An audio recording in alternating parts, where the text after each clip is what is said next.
성종 3년 1472년 늦가을 창덕궁 대조전 공해왕후 한씨가 승하한 지 석 달이 지난 궁궐은 여전히 상복의 그림자 속에 잠겨 있었습니다. 21살의 젊은 왕 성종은 첫 번째 왕비를 잃은 슬픔 속에서도 국정을 돌봐야 했고, 대왕 대비 정희왕후는 손자의 곁에서 이 나라의 미래를 설계하고 있었습니다.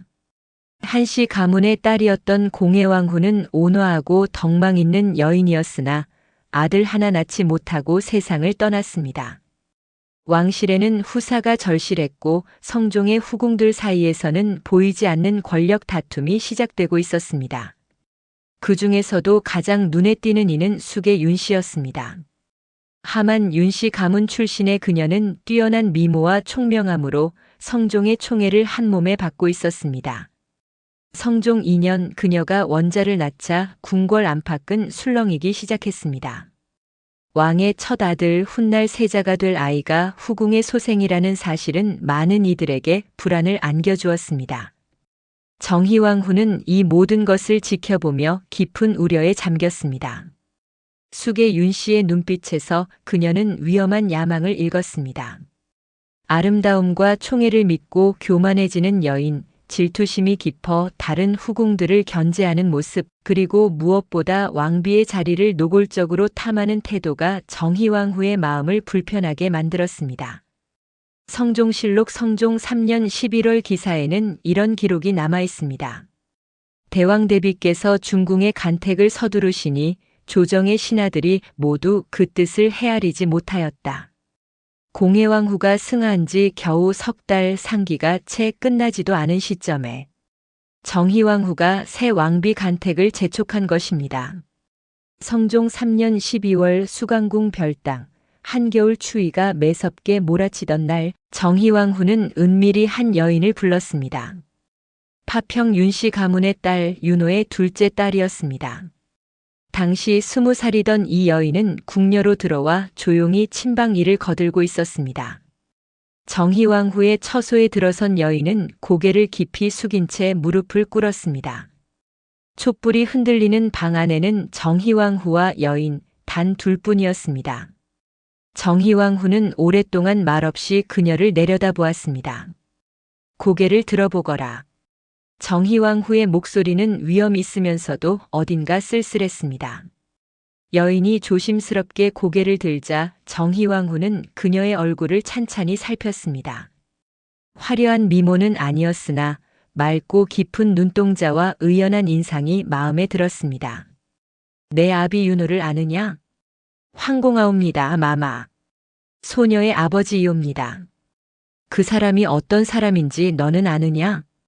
여인은 잠시 생각하다가 조심스럽게 답했습니다.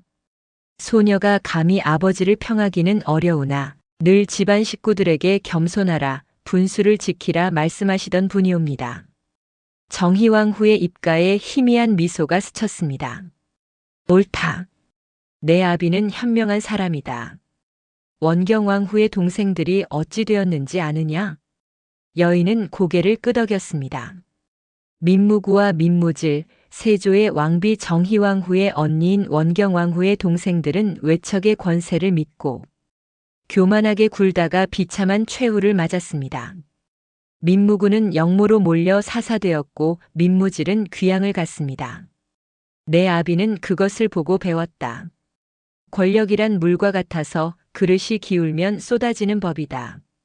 너희 파평 윤씨 가문이 살아남으려면 절대 교만해서는 안 된다.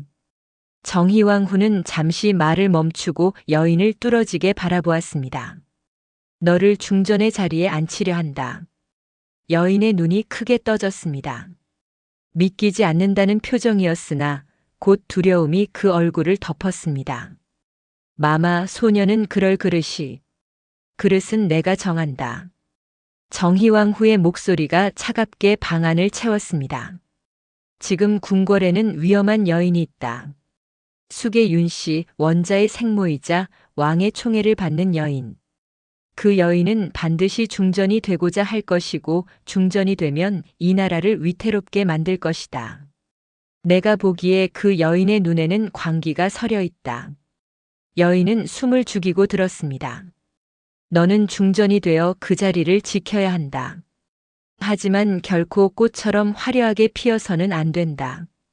바위처럼 침묵하는 봉황처럼 그저 그 자리에 있어야 한다. 알겠느냐? 마마, 그러나 원자께서 이미 계시고 수계윤 씨는. 정희왕후가 손을 들어 말을 막았습니다. 중전은 스스로 무너질 것이다. 방 안에 침묵이 흘렀습니다. 정희왕후는 품속에서 접힌 종이 한 장을 꺼냈습니다. 그것은 정희왕후가 직접 쓴 밀지였습니다. 이것을 받아라. 그리고 내 평생 이 말을 잊지 마라. 여인이 떨리는 손으로 밀지를 받아들었습니다. 촛불 아래서 펼쳐본 그 종이에는 정희왕후의 단호한 글씨가 적혀 있었습니다. 중전은 무너질 것이나 너는 그 자리를 채워야 한다. 절대 꽃처럼 피지 말고 바위처럼 버텨라. 왕의 총애를 구하지 말고 다만 자리를 지켜라. 그것이 내 가문을 살리고 이 나라를 지키는 길이다. 살아남는 자가 기록을 쓴다. 여인의 눈에서 눈물이 흘러내렸습니다. 그것이 영광의 눈물인지 두려움의 눈물인지 알 수 없었습니다. 마마, 소녀가 과연 그 무거운 짐을 내가 아니면 누가 하겠느냐. 너는 조용하고 영리하며 욕심이 없다. 그리고 무엇보다 내 아비가 분수를 아는 사람이다. 내 가문은 살아남을 것이다. 내가 보증한다. 정희왕후는 일어서서 창문을 열었습니다. 차가운 겨울 바람이 방 안으로 밀려 들어왔습니다. 내년 봄 너를 간택할 것이다. 그때까지 아무에게도 이 일을 말하지 마라. 내 아비에게도. 성종 4년 봄 간택이 시작되기 직전 정희왕후는 성종에게 파평 윤씨 가문의 윤호를 불러보라고 권했습니다. 성종은 처음에는 의아해했으나 대왕 대비의 뜻을 거스를 수 없었습니다. 윤호, 내가 들어오라. 편전에 들어선 윤호는 40 중반의 나이였으나 눈빛은 맑고 정직했습니다. 그는 성종 앞에 깊이 엎드렸습니다. 신윤호, 성은이 망극하옵니다. 성종은 그를 자세히 살폈습니다. 화려한 관복을 입었으나 결코 교만해 보이지 않았고 고개를 숙인 자세가 지나치게 비굴하지도 않았습니다. 적당히 겸손하되 떳떳한 사람이었습니다.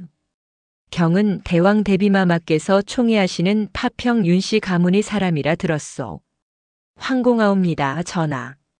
신의 가문이 대왕 대비 마마의 은혜를 입사오나 신은 늘 두렵고 조심스러울 뿐이옵니다. 성종이 고개를 끄덕였습니다. 어찌하여 두렵소? 윤호가 잠시 머뭇거리다가 조심스럽게 입을 열었습니다. 전하, 신이 감히 원경왕후 마마의 동생들 일을 말씀드려도 되겠사옵니까? 성종의 눈빛이 날카로워졌습니다. 민무구와 민무질의 이야기는 왕실의 아픈 상처였습니다. 말해보시오. 신이 어렸을 때 그 일을 보았사옵니다. 권세를 믿고 교만하면 어떻게 되는지를, 외척이란 것이 얼마나 위태로운 자리인지를, 신은 그 교훈을 가슴에 새기고 살아왔사옵니다. 성종은 윤호의 얼굴에서 진심을 읽었습니다. 경은 현명하오. 그렇다면 경은 어떻게 살아왔소? 신은 늘 제 분수를 지키려 애썼사옵니다. 벼슬을 탐하지 않았고 권력을 구하지 않았사옵니다. 다만 전하께 충성하고 나라를 사랑하는 마음만 간직했을 뿐이옵니다. 성종의 얼굴에 희미한 미소가 떠올랐습니다. 이 사람은 탐욕스러운 외척이 아니었습니다. 오히려 성종 자신의 고뇌를 이해하는 듯한 눈빛이었습니다. 경에게 딸이 있다고 들었소. 윤호의 심장이 크게 뛰었으나 그는 침착하게 답했습니다. 예, 전하. 둘째 딸이 궁에서 침방이를 거들고 있사옵니다. 그 아이는 어떤 아이요? 조용하고 근면한 아이옵니다. 욕심이 없고 분수를 압니다. 성종은 고개를 끄덕이며 일어섰습니다. 경의 말이 마음에 두오. 경 같은 신하가 많다면 이 나라가 평안할 것이오. 윤호는 깊이 절을 올렸습니다. 그는 알고 있었습니다. 자신의 딸이 곧 왕비가 될 것이라는 것을. 그리고 그것이 축복이 아니라 시련의 시작이라는 것을. 성종 4년 여름 마침내 간택이 시작되었습니다. 성종실록 4년 5월 기사에는 파평 윤씨, 윤호의 딸을 간택하여 왕비로 삼으니 조야가 모두 경하하였다고 기록되어 있습니다. 그러나 궁궐 깊숙한 곳, 숙의 윤씨의 처소에서는 비명 같은 울음소리가 터져 나왔습니다. 원자를 낳고 왕의 총애를 받던 그녀는 자신이 중전이 될 것이라 확신했습니다. 그러나 왕비의 자리는 아무 배경도 없어 보이는 파평 윤씨의 딸에게 돌아갔습니다. 어찌 이럴 수가. 내가 원자를 낳았는데, 내가 왕의 총애를 받는데. 그녀의 눈에는 증오와 광기가 번져갔습니다. 그날 이후 숙의 윤씨는 변하기 시작했습니다. 질투심에 불타 다른 후궁들을 모함하고 새 왕비를 저주하며 점점 더 깊은 어둠 속으로 빠져들었습니다. 그리고 창덕궁 교태 전 새로 왕비가 된 정현왕후는 혼자 밤을 지새우며 정희왕후의 밀지를 되새겼습니다. 살아남는 자가 기록을 쓴다. 그녀는 알고 있었습니다. 이것은 시작일 뿐이라는 것을. 숙의 윤씨의 증오, 원자의 존재, 그리고 언젠가 자신이 낳을 아들. 모든 것이 피로 얽힌 운명의 실타래라는 것을. 창밖으로 보이는 달은 차갑고 밝았습니다. 정현왕후는 그 달빛 아래서 다짐했습니다. 나는 꽃이 되지 않겠다. 바위가 되겠다. 침묵하는 봉황이 되어 이 자리를 지키겠다. 20살 여인의 길고 긴 싸움이 그렇게 시작되었습니다. 성종 10년 1479년 가을 창덕궁 후원, 왕비가 된 지 6년이 흘렀습니다. 정현왕후는 26의 나이가 되었고 성종과의 사이에서 아직 자식을 얻지 못했습니다. 궁궐에서는 수군거림이 시작되었습니다. 왕비가 불임이 아니냐는 소문, 왕의 총애가 식었다는 이야기들이 은밀히 퍼져나갔습니다. 그러나 정현왕후는 전혀 초조해하지 않았습니다. 아니, 초조해하지 않는 척했습니다. 그녀는 정희왕후의 밀지를 기억하고 있었습니다. 꽃처럼 피지 말고 바위처럼 버텨라. 왕의 총애를 구걸하지 않고 다만 중전의 자리를 묵묵히 지켰습니다. 반면 숙의 윤씨는 날로 광기에 사로잡혀갔습니다. 그녀는 이미 원자를 낳았고 왕의 다른 후궁들을 질투하며 끊임없이 모함과 저주를 일삼았습니다. 성종실록 10년 6월 기사에는 숙의 윤씨가 질투심으로 인해 후궁들을 저주하고 궁녀들을 함부로 다루어 궁중이 불안하다는 기록이 남아 있습니다. 그해 가을 결정적인 사건이 일어났습니다. 숙의 윤씨가 성종의 얼굴에 손톱 자국을 내는 일이 벌어진 것입니다. 왕을 직접 해한 것, 그것은 용서받을 수 없는 죄였습니다. 성종 10년 11월 성종의 침전, 그날 밤 성종은 정현왕후를 불렀습니다. 왕의 얼굴에는 깊은 상처가 나 있었고 그의 눈빛은 처음 보는 분노와 슬픔으로 가득했습니다. 중전. 성종의 목소리는 떨리고 있었습니다. 예, 전하. 정현왕후는 고요하게 답했습니다. 성종을 6년간 가까이에서 지켜본 그녀는 알고 있었습니다. 지금 이 남자가 얼마나 깊은 고통 속에 있는지를. 숙의 윤씨를 폐위해야겠소. 정현왕후는 아무 말도 하지 않았습니다. 그저 고개를 숙인 채 기다렸습니다. 원자가 있소. 내 첫아들이. 그 아이의 어미를 폐위한다는 것이 무엇을 의미하는지 중전도 알 것이오. 알고 있사옵니다, 전하. 그 아이는 어찌 되는 것이오? 성종의 목소리에 절망이 배어 있었습니다. 어머니가 폐위된 왕자, 그것은 곧 왕위 계승에서 밀려난다는 것을 의미했습니다. 아니, 어쩌면 더 비참한 운명이 기다리고 있을지도 모릅니다. 정현왕후는 천천히 고개를 들어 성종을 바라보았습니다. 전하, 원자는 전하의 장자이옵니다. 그것만으로 충분하지 않사옵니까? 성종의 눈에서 눈물이 흘러내렸습니다. 30살의 왕이 한나라의 임금이 여인 앞에서 눈물을 흘리는 모습이었습니다. 중전은 그 아이를 받아들일 수 있겠소? 중전의 자리를 빼앗으려 했던 여인의 중전을 저주했던 그 여인의 아들을 받아들일 수 있겠소? 정현왕후는 잠시 침묵했습니다. 그녀의 머릿속에는 정희왕후의 목소리가 울려 퍼졌습니다. 살아남는 자가 기록을 쓴다. 전하. 정현왕후의 목소리는 단호했습니다. 이 자리에 앉은 날부터 신첩은 알고 있었사옵니다. 중전의 자리란 제 것이 아니라 이 나라를 위한 것이라는 것을. 원자 또한 마찬가지이옵니다. 그 아이는 신첩의 원수의 자식이 아니라 전하의 장자일 뿐이옵니다. 성종은 정현왕후를 오랫동안 바라보았습니다. 이 여인의 눈에는 증오도 질투도 없었습니다. 다만 서늘한 결의만이 서려 있었습니다. 중전. 경은 참으로. 성종은 말을 잇지 못했습니다. 감사의 말인지 위로의 말인지 그 자신도 알 수 없었습니다. 성종 10년 12월 결국 숙의 윤씨는 폐위되어 사가로 쫓겨났습니다. 성종실록 10년 12월 기사는 이렇게 기록합니다. 숙의 윤씨를 폐하여 사가로 내쫓으니 조정이 모두 마땅하다 하였다. 하지만 이야기는 거기서 끝나지 않았습니다. 폐비가 된 윤씨는 사가에서도 광기를 멈추지 않았습니다. 그녀는 궁궐을 저주하고 왕을 원망하며 자신의 아들이 왕이 되기를 간절히 기도했습니다.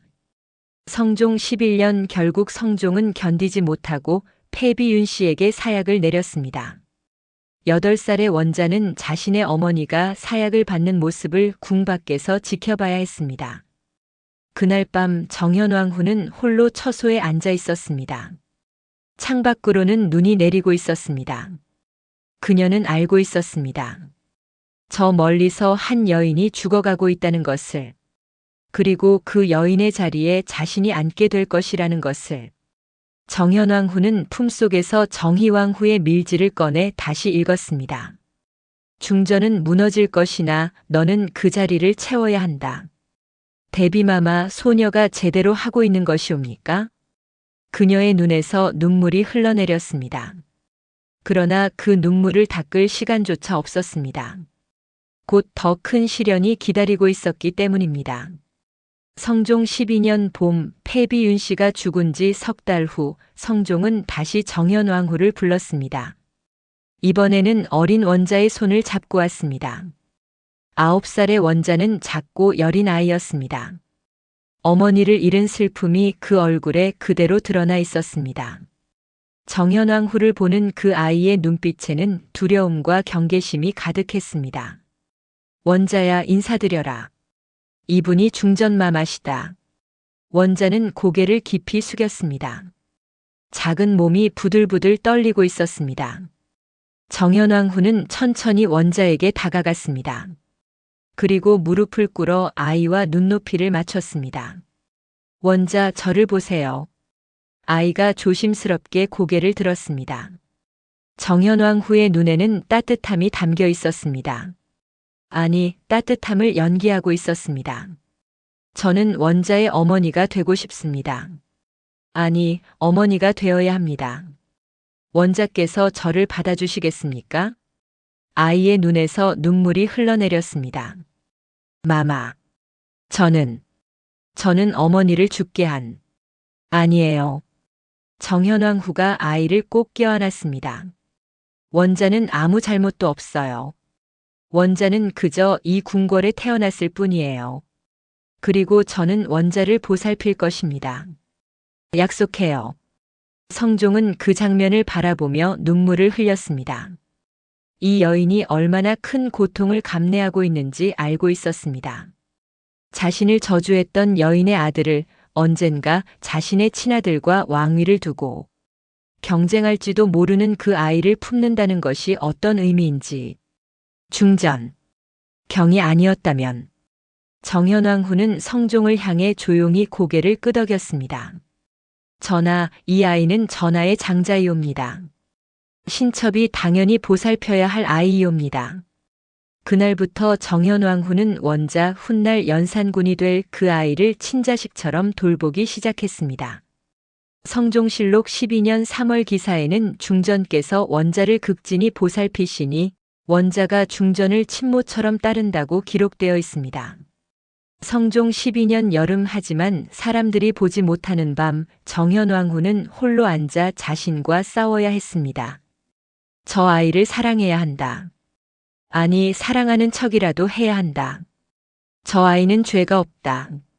하지만 그녀의 손이 떨렸습니다. 원자를 안을 때마다 그 아이의 미소를 볼 때마다 그녀는 자신을 저주했던 패비윤 씨의 얼굴을 떠올렸습니다. 자신의 자리를 빼앗으려 했던 그 여인을 나는 이것을 해낼 수 있을까? 그때 그녀는 또다시 정희왕후의 밀지를 꺼냈습니다. 이미 수없이 읽어 구절구절 외우고 있었지만 그녀는 다시 그것을 읽었습니다. 절대 꽃처럼 피지 말고 바위처럼 버텨라. 살아남는 자가 기록을 쓴다. 그녀는 깊은 숨을 들이쉬었습니다. 그리고 다짐했습니다. 나는 할 수 있다. 해야만 한다.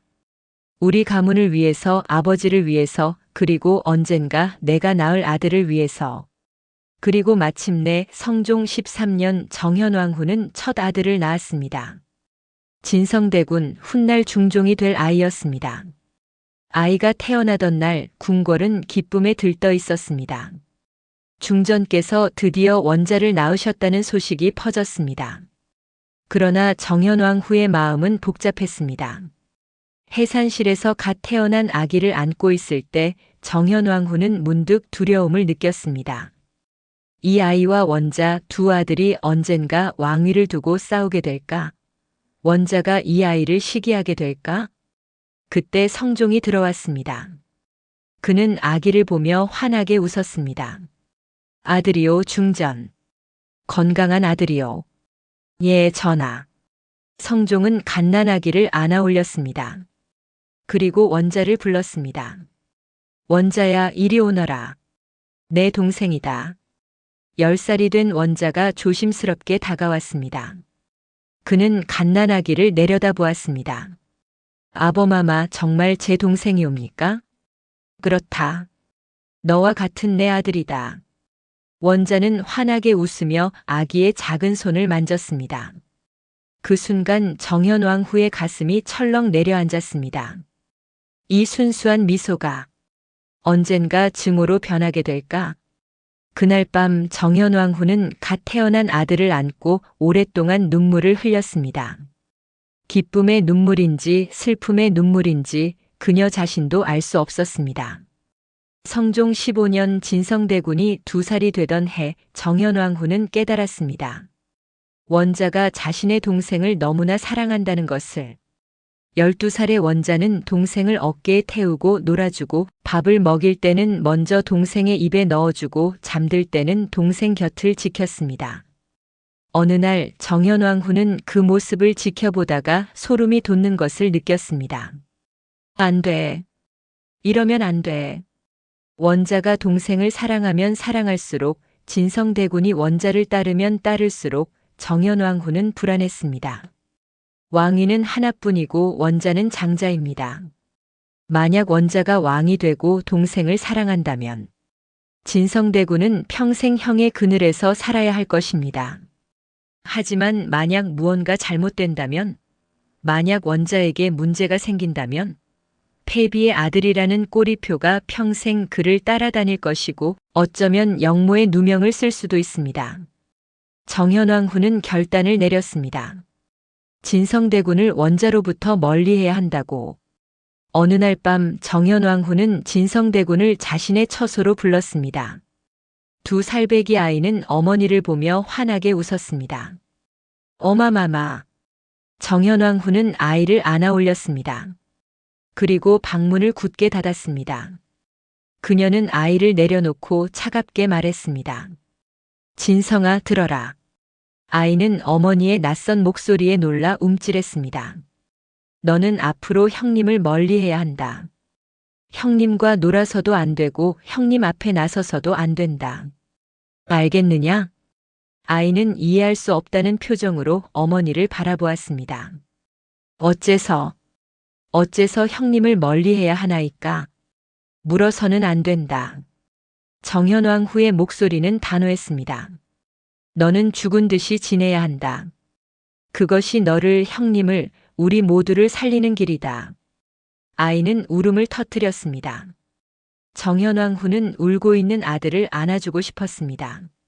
하지만 참았습니다. 바위처럼 침묵하는 봉황처럼. 미안하다, 내 아들아. 하지만 이것이 너를 지키는 길이다. 그날 이후 진성대군은 형 원자로부터 점점 멀어졌습니다. 원자는 슬퍼했고 진성대군도 슬퍼했습니다. 하지만 정현왕후는 마음을 굳게 먹었습니다. 가짜 아들에게는 완벽한 모성애를, 진짜 아들에게는 차가운 훈육을. 이것이 정현왕후가 선택한 뒤틀린 사랑의 방식이었습니다. 밤하늘의 달은 여전히 차갑고 밝았습니다. 정현왕후는 그 달빛 아래서 홀로 눈물을 흘렸습니다. 원수의 아들을 품은 달, 친아들을 밀어낸 어머니. 그녀의 긴 싸움은 이제 막 본격적으로 시작된 것이었습니다.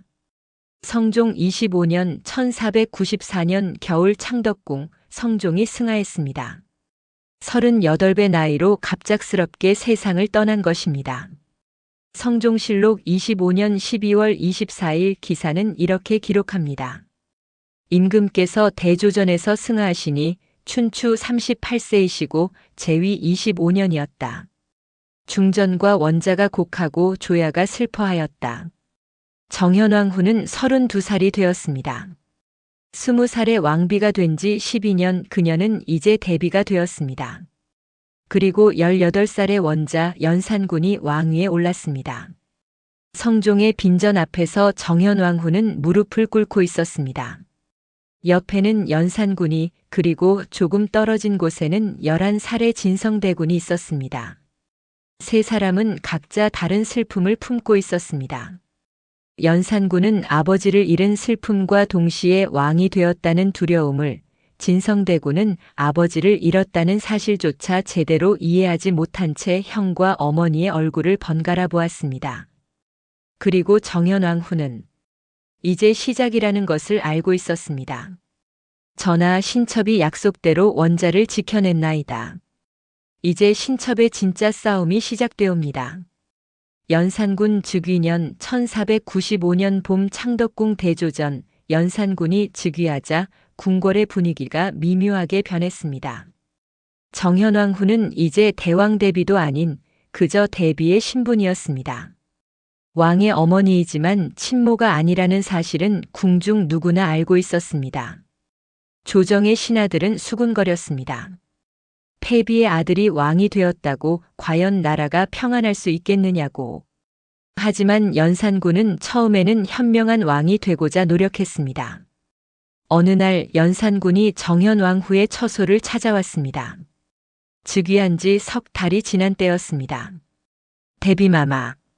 연산군은 무릎을 꿇고 정현왕후 앞에 앉았습니다. 18 청년의 얼굴에는 불안과 의지가 뒤섞여 있었습니다. 마마, 신이 왕이 되었사온데 과연 제대로 할 수 있을지 두렵사옵니다. 정현왕후는 연산군의 손을 잡았습니다. 주상, 당신은 성종 대왕의 장자이십니다. 그것만으로도 충분하옵니다. 하오나, 신의 생모께서. 연산군의 목소리가 떨렸습니다. 그는 자신의 친어머니가 패비가 되어 죽었다는 사실을 알고 있었습니다. 하지만 그 자세한 내막은 아무도 말해주지 않았습니다. 정현왕후의 손에 힘이 들어갔습니다. 주상, 과거는 과거일 뿐입니다. 지금 중요한 것은 주상께서 이 나라를 잘 다스리시는 것이옵니다. 신첩이 옆에서 돕겠나이다. 연산군은 정현왕후를 바라보았습니다. 그의 눈에는 애정과 의지가 가득했습니다. 대비마마. 마마께서 신의 진짜 어마마마이십니다. 신은 마마만을 어머니로 알고 있사옵니다. 정현왕후는 미소를 지었습니다. 완벽한, 너무나 완벽한 미소였습니다. 하지만 그녀의 가슴속 깊은 곳에서는 경고음이 울리고 있었습니다. 이 아이가 진실을 알게 되는 날, 그날이 오면 연산군 2년 1496년 여름 진성대군의 처소, 진성대군은 13살이 되었습니다. 한창 자라날 나이의 소년이었으나 그는 늘 조용히 지냈습니다. 어머니 정현왕후의 가르침대로 형 연산군 앞에 나서지 않고 궁궐 구석에서 책을 읽으며 시간을 보냈습니다. 어느 날 연산군이 진성대군의 처소를 찾아왔습니다. 연산군은 동생을 몹시 사랑했습니다. 하지만 진성대군은 형을 볼 때마다 불편했습니다. 어머니가 형을 멀리하라고 했기 때문입니다. 진성아. 연산군이 환하게 웃으며 동생의 어깨를 두드렸습니다. 형님, 요즘 무엇을 공부하고 있느냐? 보자, 논어구나. 역시 우리 진성이는 학문에 열심이로구나. 연산군은 진심으로 동생을 자랑스러워했습니다. 하지만 진성대군은 고개를 숙이고 있었습니다. 진성아, 너는 왜 늘 나를 피하느냐? 연산군의 목소리에 서운함이 배어 있었습니다. 형님을 피하는 것이 아니옵니다. 아니다. 예전에는 그렇지 않았다. 내가 어렸을 때는 나를 따르며 웃었는데 언제부턴가 나를 보면 피하게 되었다. 왜 그러느냐? 진성대군은 대답할 수 없었습니다. 어머니의 명령 때문이라고 말할 수 없었습니다. 그때 정현왕후가 들어왔습니다. 주상, 여기 계셨나이까? 대비마마 신이 진성이를 보러 왔사옵니다. 정현왕후는 두 아들을 번갈아 보았습니다. 그녀의 눈빛이 진성대군에게 닿았을 때 진성대군은 움찔했습니다. 주상, 진성은 아직 어리고 학문에 집중해야 할 때이옵니다. 너무 자주 찾아오시면 공부에 방해가 되옵니다. 연산군의 얼굴에 실망이 스쳤습니다. 마마, 신은 그저 동생이 보고 싶었을 뿐이옵니다. 신첩도 알고 있나이다. 하오나 주상께서는 이제 왕이시옵니다. 나라 일에 집중하셔야 하옵니다. 연산군은 고개를 끄덕이고 물러났습니다. 그가 나간 후 정현왕후는 진성대군을 방 안으로 끌고 들어갔습니다. 그리고 문을 굳게 닫았습니다. 어마마마, 너는 왜 형님과 함께 있었느냐? 정현왕후의 목소리가 차갑게 내려앉았습니다. 진성대군은 몸을 떨었습니다. 형님께서 찾아오셔서 거절했어야지. 정현왕후는 진성대군의 팔을 세게 잡았습니다. 아이의 가느다란 팔에 손가락 자국이 남았습니다. 내가 몇 번을 말했느냐. 너는 죽은 듯이 지내야 한다고. 형님 앞에 나서서는 안 된다고. 하오나 어마마마 형님께서는 저를 좋아하시옵니다. 그것이 문제다. 정현왕후의 눈에서 눈물이 흘러내렸습니다. 진성대군은 처음 보는 어머니의 눈물에 놀랐습니다. 어마마마. 진성아. 정현왕후는 아들을 끌어안았습니다. 그리고 떨리는 목소리로 말했습니다. 너는 살아야 한다.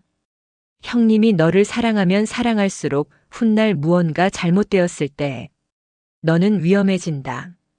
형님의 사랑이 내 목숨을 빼앗을 수도 있다. 알겠느냐? 진성대군은 어머니의 말을 이해할 수 없었습니다. 하지만 어머니의 눈물은 진짜였습니다. 그는 고개를 끄덕였습니다. 예, 어마마마. 소자가 조심하겠나이다. 정현왕후는 아들을 놓아주고 일어섰습니다. 그리고 창밖을 바라보았습니다. 미안하다, 진성아. 하지만 이것이 너를 지키는 유일한 길이다. 연산군 4년 1498년 가을 창덕궁 후원 진성대군은 15이 되었고 성인의 관례를 올렸습니다. 연산군 일기 4년 9월 기사에는 진성대군이 관례를 행하니 왕이 친히 나아가 축하하였다고 기록되어 있습니다. 관례식이 끝난 후 연산군은 동생에게 선물을 주었습니다. 아름다운 옥패였습니다. 진성아, 이제 너도 어른이 되었구나. 형으로서 자랑스럽다.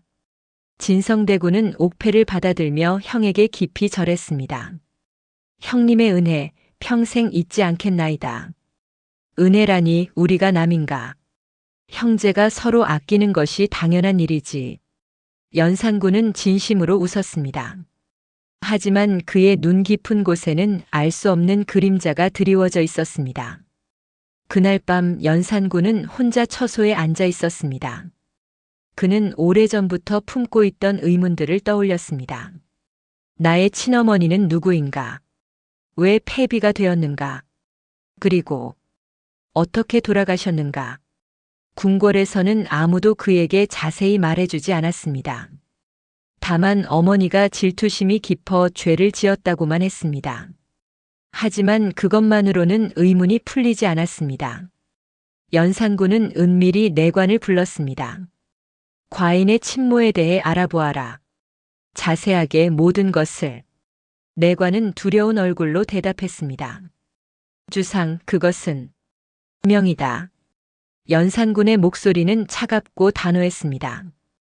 그 순간 그의 눈빛에는 무언가 위험한 것이 깃들어 있었습니다. 연산군 6년 1500년 봄 정현왕후의 침전, 정현왕후는 밤마다 악몽을 꾸기 시작했습니다. 폐비윤 씨가 나타나 자신을 저주하는 꿈, 연산군이 칼을 들고 자신에게 달려드는 꿈, 진성대군이 피를 흘리며 쓰러지는 꿈. 그녀는 알고 있었습니다. 언젠가 진실이 드러날 것이라는 것을. 연산군이 자신의 친어머니가 어떻게 죽었는지 알게 될 것이라는 것을. 어느 날 새벽 정현왕후는 품속에서 정희왕후의 밀지를 꺼냈습니다. 이미 종이가 낡아 찢어질 듯 했습니다. 그녀는 촛불을 켜고 그것을 다시 읽었습니다. 살아남는 자가 기록을 쓴다.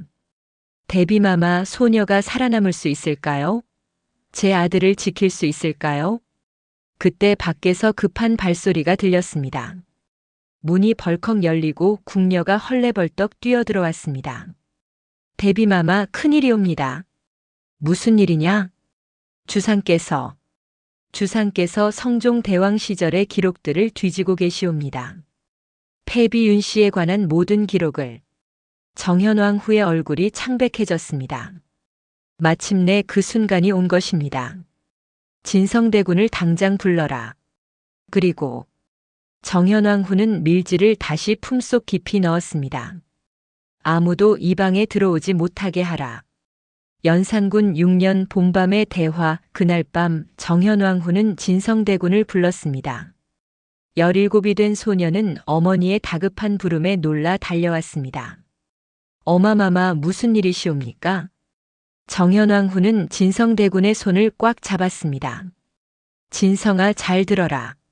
앞으로 어떤 일이 일어나도 너는 절대 형님 앞에 나서서는 안 된다. 궁궐 구석에 숨어 있어라. 아무 말도 하지 말고 아무것도 하지 마라. 어마마마, 대체 무슨. 형님께서 진실을 알게 될 것이다. 정현왕후의 목소리가 떨렸습니다. 그때가 오면 궁궐에 피바람이 불 것이다. 너는 그 피바람을 피해야 한다. 알겠느냐? 진성대군의 얼굴이 창백해졌습니다. 형님께서 무엇을 알게 되시는 것이옵니까? 정현왕후는 대답하지 않았습니다. 다만 아들을 꼭 끌어안았습니다. 너는 살아야 한다. 어떤 일이 있어도 살아남아야 한다. 그것이 어미의 유일한 소원이다. 진성대군은 어머니의 품에서 떨고 있었습니다. 그는 알 수 없는 두려움에 사로잡혔습니다. 창밖으로 먹구름이 몰려오고 있었습니다. 곧 폭풍우가 몰아칠 것 같았습니다. 정현왕후는 창밖을 바라보며 중얼거렸습니다. 주상, 어찌 하실 것이옵니까? 진실을 아시게 되면 이 모든 것이 어찌 될 것이옵니까? 2개의 해가 하늘에 떠 있었습니다. 하나는 왕의 자리에 앉은 연산군, 다른 하나는 그림자 속에 숨은 진성대군. 그리고 정현왕후는 그 2해 사이에서 균형을 잡아야 했습니다. 하지만 그 균형은 이제 무너지려 하고 있었습니다. 폭풍이 몰려오고 있었습니다. 피의 폭풍이. 정현왕후는 품속의 밀지를 만지작거렸습니다. 낡고 해진 종이. 하지만 그것은 여전히 그녀의 유일한 나침반이었습니다. 살아남는 자가 기록을 쓴다. 그녀는 이를 악물었습니다. 살아남겠다고, 아들을 지키겠다고 어떤 대가를 치르더라도. 밤은 깊어갔고 궁궐은 불길한 침묵 속에 잠겨 있었습니다. 연산군 10년 1504년 가을 창덕궁 편전, 연산군은 마침내 진실을 알았습니다. 연산군 일기 10년 9월 2일, 그날의 기록은 이렇게 시작됩니다. 임금께서 성종조의 비밀 기록을 열람하시고 패비윤 씨의 전말을 아시게 되었다. 편전에 혼자 앉은 연산군의 손에는 낡은 문서들이 쥐어져 있었습니다. 그 문서에는 자신의 친어머니가 어떻게 폐위되었고 어떻게 사약을 받았는지 상세히 기록되어 있었습니다. 어머니께서 왕의 얼굴에 손톱 자국을 냈다고. 연산군의 목소리가 떨렸습니다. 그것이 죄가 되어 폐위되고 사약을 받으셨다고. 문서를 읽어갈수록 그의 손은 더 세게 떨렸습니다. 그리고 마지막 장에 이르렀을 때 연산군은 경악했습니다. 패비 윤씨 사후 중전 윤씨 정현왕후가 원자를 보살피다. 정현왕후. 저 여인이. 연산군의 눈에서 무언가가 깨지는 소리가 들리는 것 같았습니다. 지난 20년간 자신을 키워준 어머니, 자신이 친어머니라고 믿고 따랐던 그 여인이 사실은 패비가 된 친어머니의 자리를 차지한 사람이었습니다. 과인을 속였구나. 모두가 다 과인을 속였구나. 연산군은 문서를 집어던지고 벌떡 일어났습니다. 그의 눈에는 광기 어린 빛이 서려 있었습니다. 내관. 예, 주상. 당장 윤필상, 한치영, 이세좌를 잡아들여라. 패비를 죽음으로 몰아넣은 자들을 모조리 찾아내라. 그날부터 궁궐에는 피바람이 불기 시작했습니다. 연산군 10년 연산군 일기는 이후 매일같이 피로 물든 기록들로 채워집니다. 10년 11월 23일 기사 윤필상, 한치영, 이세좌 등을 능지처참하다. 11월 27일 기사 패비윤 씨를 폐위하는 데 찬성했던 대관들을 사형에 처하다. 궁궐은 공포에 휩싸였습니다. 성종 때 패비 사건에 관여했던 신하들이 하나둘씩 끌려가 처형되었습니다. 그것도 모자라 그들의 가족들까지 화를 입었습니다. 진성대군은 자신의 처소에 틀어박혀 나오지 않았습니다. 21살이 된 청년은 매일 밤 비명소리를 들어야 했습니다. 형이 사람들을 죽이는 소리, 궁궐이 피로 물드는 소리. 형님, 형님께서. 진성대군은 떨리는 손으로 책을 펼쳤지만 글자가 눈에 들어오지 않았습니다. 그는 어머니 정현왕후의 말을 떠올렸습니다. 어떤 일이 있어도 형님 앞에 나서지 마라. 숨어 있어라. 진성대군은 어머니의 말을 따랐습니다. 형이 미쳐가는 동안 그는 죽은 듯이 지냈습니다. 연산군 10년 12월 사화의 칼날은 마침내 정현왕후의 가문으로 향했습니다. 연산군은 조정의 명령을 내렸습니다. 패비의 자리를 차지한 자들을 찾아내라. 파평 윤씨 가문을 조사하라. 정현왕후의 아버지 윤호는 이미 세상을 떠난 지 오래였습니다. 하지만 그의 아들들 정현왕후의 오라비들이 있었습니다. 연산군의 명령에 따라 파평 윤씨 가문 사람들이 하나둘씩 불려나갔습니다. 정현왕후는 자신의 처소에서 이 모든 것을 지켜보고 있었습니다. 42살이 된 그녀의 얼굴에는 주름이 깊게 패여 있었습니다. 드디어 이날이 왔구나. 그녀는 품속에서 정희왕후의 밀지를 꺼냈습니다. 이제는 너무 낡아 만지기만 해도 찢어질 것 같았습니다. 살아남는 자가 기록을 쓴다. 정현왕후는 밀지를 가슴에 품고 일어섰습니다. 이제 마지막 승부를 걸 때가 온 것입니다. 연산군 10년 12월 어느 밤 대비전, 한밤중 연산군이 대비전으로 향했습니다. 그의 손에는 칼이 들려 있었습니다. 피가 묻은 칼이었습니다. 정현왕후는 혼자 앉아 연산군을 기다리고 있었습니다. 그녀는 알고 있었습니다. 오늘 밤 연산군이 올 것이라는 것을. 문이 벌컥 열리고 연산군이 들어섰습니다.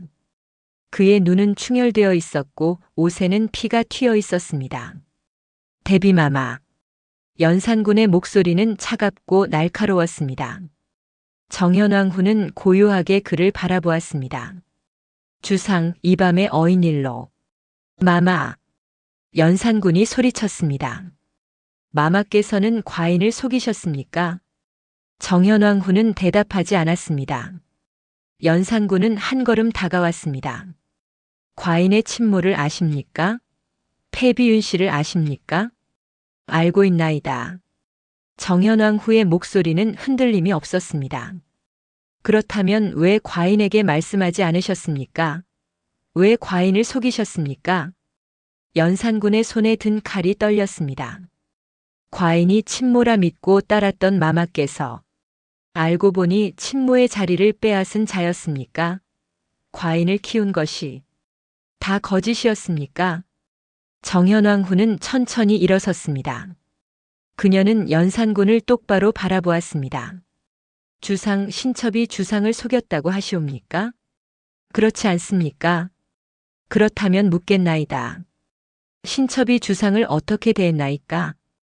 연산군이 말을 잇지 못했습니다. 정현왕후는 계속 말했습니다. 신첩은 주상께서 어렸을 때부터 옆에서 보살폈나이다. 주상께서 아프시면 밤새 간호했고 주상께서 배우실 때는 곁에서 격려했나이다. 주상께서 왕위에 오르실 때도 신첩은 주상을 지켰나이다. 하오나 그것은 거짓이었나이까? 정현왕후의 목소리가 조금 높아졌습니다. 신첩의 마음이 거짓이었나이까? 주상을 친자식처럼 사랑한 이 마음이 거짓이었나이까? 연산군의 눈에서 눈물이 흘러내렸습니다. 과인은 모르겠나이다. 무엇이 진실이고 무엇이 거짓인지. 정현왕후는 품속에서 밀지를 꺼냈습니다. 정희왕후가 남긴 그 오래된 밀지를. 주상, 이것을 보시옵소서. 연산군이 밀지를 받아들었습니다. 촛불 아래서 그는 그것을 읽었습니다. 이것은 대왕대비 정희왕후 마마께서 신첩에게 내리신 밀지이옵니다. 신첩이 왕비가 되기 전에 받은 것이옵니다. 연산군은 밀지를 읽으며 떨었습니다. 중전은 무너질 것이나 너는 그 자리를 채워야 한다. 절대 꽃처럼 피지 말고 바위처럼 버텨라. 왕의 총애를 구하지 말고 다만 자리를 지켜라. 그것이 내 가문을 살리고 이 나라를 지키는 길이다. 이것이 무슨 뜻이옵니까? 정현왕후는 깊은 숨을 들이쉬었습니다. 주상의 친모께서는 왕의 총애를 믿고 교만해지셨나이다. 질투심으로 다른 후궁들을 해치셨고 마침내 왕을 해치는 데까지 이르렀나이다. 대왕 대비께서는 그것을 보시고 왕실을 지키기 위해 신첩을 간택하신 것이옵니다. 연산군은 고개를 저었습니다. 아니요. 아니요. 주상 신첩도 처음에는 두려웠나이다. 패비의 자리를 대신한다는 것이, 패비의 아들을 키운다는 것이 얼마나 무서운 일인지 알았나이다. 하오나 신첩은 해냈나이다. 주상을 지켰나이다. 정현왕후는 연산군에게 다가가 그의 손을 잡았습니다. 칼을 든 그 손을. 주상, 신첩이 주상을 속인 것은 맞나이다. 하오나 그것은 주상을 지키기 위함이었나이다. 주상께서 친모의 비극을 모르고 평안하게 자라시길 바랐나이다. 평안하게. 연산군의 목소리가 무너졌습니다. 과인이 평안했나이까? 과인은 평생 알 수 없는 공허함을 느꼈나이다. 무언가 빠진 것 같은, 무언가 잘못된 것 같은 그 공허함을. 정현왕후는 연산군을 끌어안았습니다. 미안하나이다 주상. 신첩이 미안하나이다. 연산군은 정현왕후의 품에서 울었습니다. 28 청년이 한 나라의 왕이 어린아이처럼 울었습니다. 마마. 예, 주상. 신첩이 여기 있나이다. 두 사람은 오랫동안 그렇게 있었습니다. 어머니와 아들. 아니, 어머니인 척한 여인과 아들인 척한 왕. 연산군 10년 12월 연산군은 그날 밤 이후 정현왕후를 해치지 않았습니다. 아니, 해칠 수 없었습니다. 그의 마음속 깊은 곳에서는 여전히 정현왕후를 어머니로 여기고 있었기 때문입니다. 하지만 사화는 멈추지 않았습니다. 아니, 더 심해졌습니다. 연산군 일기 11년 정월 기사들은 처참합니다. 패비의 복수를 위해 대간들을 죽이다. 성종조 대신들의 자손들을 귀양 보내다. 정현왕후는 파평 윤씨 가문을 지키기 위해 연산군에게 끊임없이 간청했습니다. 그리고 연산군은 그 간청을 들어주었습니다. 파평 윤씨 가문만은 화를 면했습니다. 어느 날 정현왕후는 진성대군을 불렀습니다. 진성아. 예, 어마마마. 너는 지금 매우 위험하다. 형님께서 언제 너에게 칼날을 돌리실지 모른다. 진성대군의 얼굴이 창백해졌습니다. 어찌하면 되겠나이까? 숨어라. 더 깊이, 더 조용히 숨어라. 그리고 때를 기다려라. 때라 함은. 정현왕후는 대답하지 않았습니다. 다만 아들의 손을 꽉 잡았습니다. 살아남아라. 그것만이 어미의 소원이다. 연산군 11년 사화가 1년 넘게 계속되는 동안 수백 명이 죽었습니다. 조정은 공포에 떨었고 백성들은 두려워했습니다. 연산군의 폭정은 날로 심해졌습니다. 정현왕후는 밤마다 혼자 앉아 밀지를 들여다보았습니다. 살아남는 자가 기록을 쓴다. 대비마마 소녀가 살아남았나이다. 하오나 이것이 과연 옳은 것이었나이까?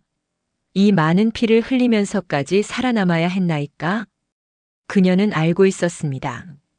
연산군의 광기는 이제 멈출 수 없다는 것을, 그리고 언젠가 조정의 신하들이 반정을 일으킬 것이라는 것을, 그때가 오면 선택해야 합니다. 20년을 키운 아들 연산군을 버리고 친아들 진성대군을 왕으로 세울 것인가?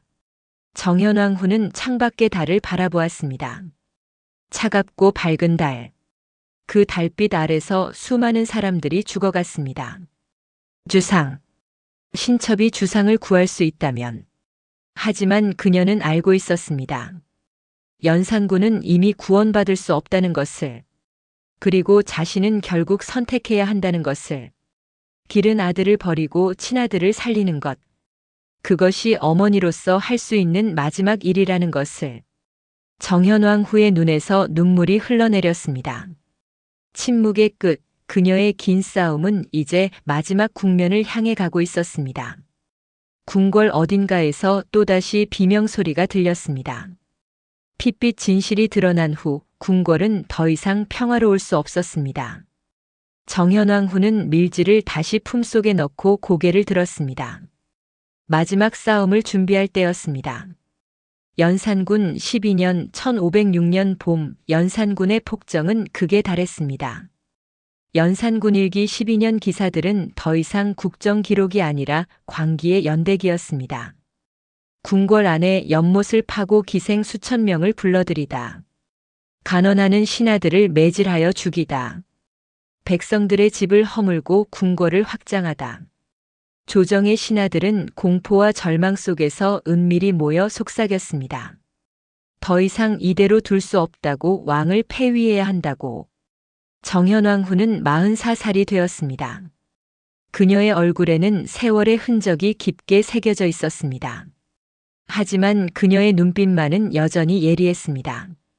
어느 날 밤 박원종, 성희안, 유순정 등 중신들이 은밀히 대비전을 찾아왔습니다. 이들은 무릎을 꿇고 정현왕후 앞에 엎드렸습니다. 대비마마 신들이 감히 아뢰옵니다. 박원종의 목소리는 떨리고 있었습니다. 주상의 폭정이 날로 심해지고 있사옵니다. 이대로는 나라가 망할 것이옵니다. 대비마마의 뜻을 여쭙고자 하나이다. 정현왕후는 침묵했습니다. 그녀는 알고 있었습니다. 이들이 무엇을 원하는지. 계속 말해보시오. 신들은 신들은 반정을 도모하고자 하나이다. 성희안이 조심스럽게 말을 이었습니다. 주상을 폐위하고 진성대군을 왕위에 올리고자 하나이다. 대비마마께서 허락해 주시옵소서. 정현왕후의 손이 떨렸습니다. 드디어 이 순간이 온 것입니다. 20년을 기다린, 아니 두려워했던 이 순간이. 경들은 과인의 아들을 폐위하겠다는 것이오? 대비마마 주상은 이미 왕의 도리를 이르셨나이다. 이는 나라를 위한 것이옵니다. 정현왕후는 눈을 감았습니다. 그녀의 머릿속에는 지난 20년의 기억들이 스쳐 지나갔습니다. 8살 어린 연산군을 처음 품에 안았던 날, 그 아이가 마마라고 부르며 웃었던 날, 왕위에 오를 때 자신을 믿고 의지했던 날. 신들은 대비마마께 누를 끼치고자 함이 아니옵니다. 다만 나라를 구하고자 할 뿐이옵니다. 정현왕후는 천천히 눈을 떴습니다. 경들이 가시오. 과인이 생각할 시간이 필요하오. 신하들이 물러간 후 정현왕후는 홀로 남았습니다. 그녀는 품속에서 낡은 밀지를 꺼냈습니다. 마지막으로 정희왕후의 말을 읽었습니다. 살아남는 자가 기록을 쓴다. 연산군 12년 9월 1일 어머니의 선택. 정현왕후는 진성대군을 불렀습니다. 23살이 된 청년은 어머니의 부름에 황급히 달려왔습니다. 어마마마 부르셨나이까? 정현왕후는 아들을 오랫동안 바라보았습니다. 이 아이가 왕이 될 것입니다. 자신의 친아들이 마침내 왕위에 오를 것입니다. 하지만 그 대가는 진성아, 너에게 물어야 할 것이 있다. 예, 어마마마. 내 형님이 폐위된다면 너는 왕위를 받을 수 있겠느냐? 진성대군의 얼굴이 창백해졌습니다. 어마마마, 그것은 무슨 말씀이시옵니까? 조정의 신하들이 반정을 도모하고 있다. 내 형님을 폐위하고 너를 왕으로 세우려 한다. 진성대군은 고개를 저었습니다. 안 되옵니다. 형님은 소자의 형이시옵니다. 소자가 어찌 형님의 자리를. 형님은 이미 돌이킬 수 없는 길로 가셨다. 정현왕후의 목소리는 단호했습니다. 지금 궁궐에서 날마다 사람이 죽어가고 있다. 백성들이 고통받고 있다. 이대로 두면 이 나라가 망한다. 너는 그것을 보고도 가만히 있을 것이냐? 진성대군은 울먹였습니다. 하오나 어마마마, 소자는 형님을 나도 알고 있다. 정현왕후의 눈에서 눈물이 흘러내렸습니다. 내 형님을 20년간 키웠다. 내 친아들처럼 사랑했다. 아니, 어쩌면 너보다 더 아꼈는지도 모른다. 하지만 정현왕후는 아들의 손을 잡았습니다. 하지만 살아남아야 한다. 우리 가문이, 너와 내가, 이 나라가 살아남아야 한다. 그것이 어미로서 내가 할 수 있는 마지막 일이다. 어마마마, 너는 왕이 되어야 한다. 그리고 내 형님이 못다한 일을 해야 한다. 이 나라를 바로 잡아야 한다. 진성대군은 어머니의 품에 안겨 울었습니다. 정현왕후도 아들을 안고 함께 울었습니다. 연산군 12년 9월 2일 중종 반정. 그날 밤 박원종을 비롯한 반정군이 움직였습니다. 중종실록 중종 즉위년 9월 2일 기사는 이렇게 기록합니다. 박원종, 성희안, 유순정 등이 군사를 일으켜 궁궐로 들어가니 연산군이 도망치다가 붙잡혔다. 정현왕후는 대비전에서 모든 것을 지켜보았습니다.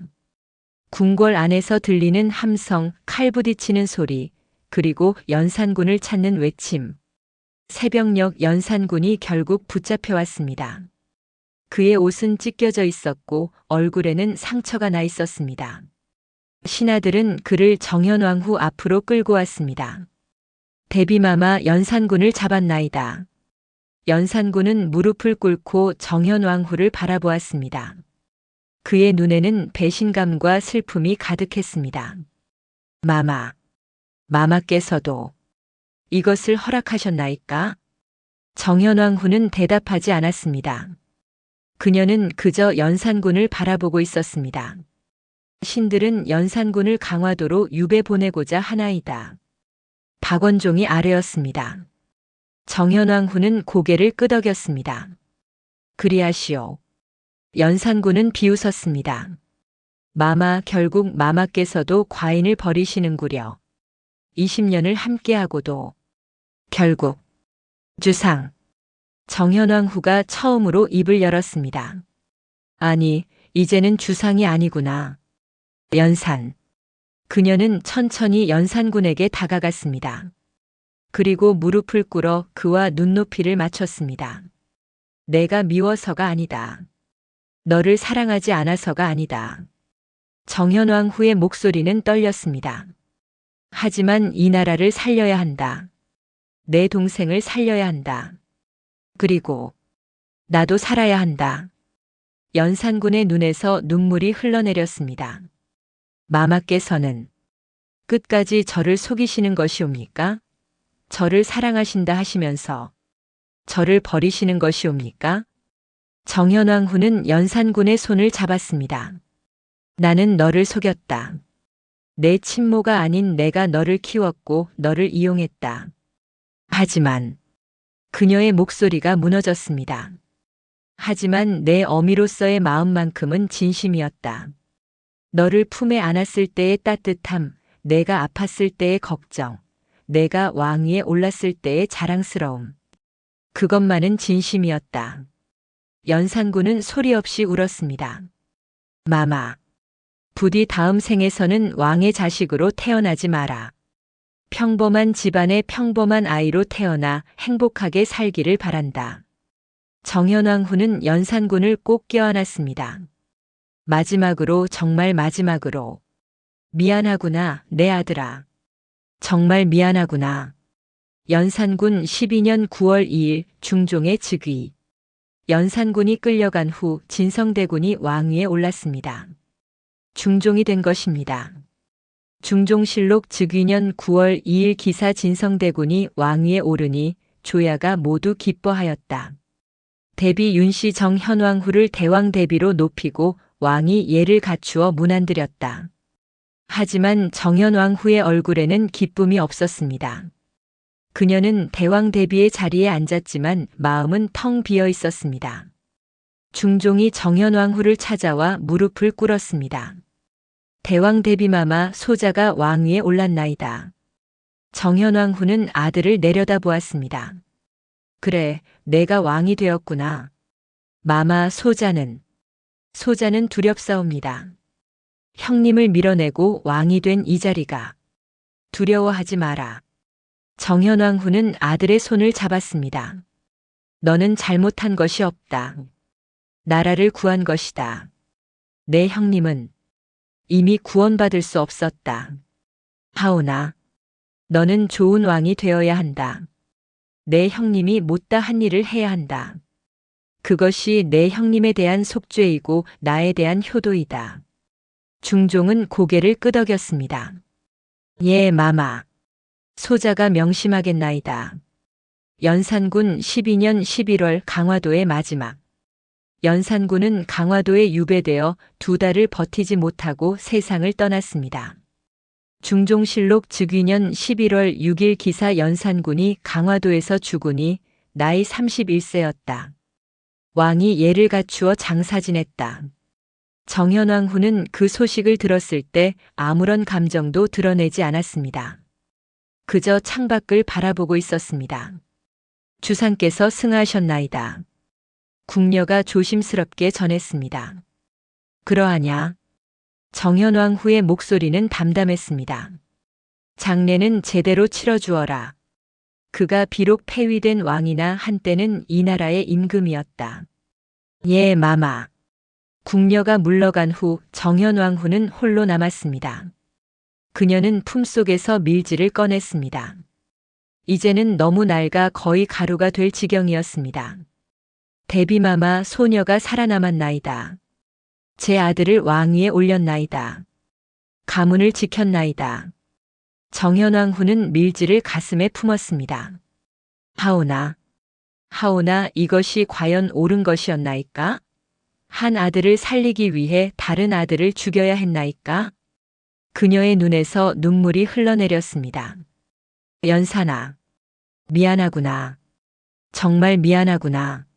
중종 15년 1520년 정현왕후의 최후. 정현왕후는 중종 15년 58배 나이로 세상을 떠났습니다. 중종실록 15년 4월 27일 기사 대왕 대비 윤씨께서 승하하시니 왕이 곡하고 조야가 애도하였다. 능을 조성하고 시호를 정연이라 하였다. 그녀가 숨을 거두기 전 중종이 침상 곁에 앉아 있었습니다. 마마, 소자가 여기 있나이다. 정현왕후는 희미하게 눈을 떴습니다.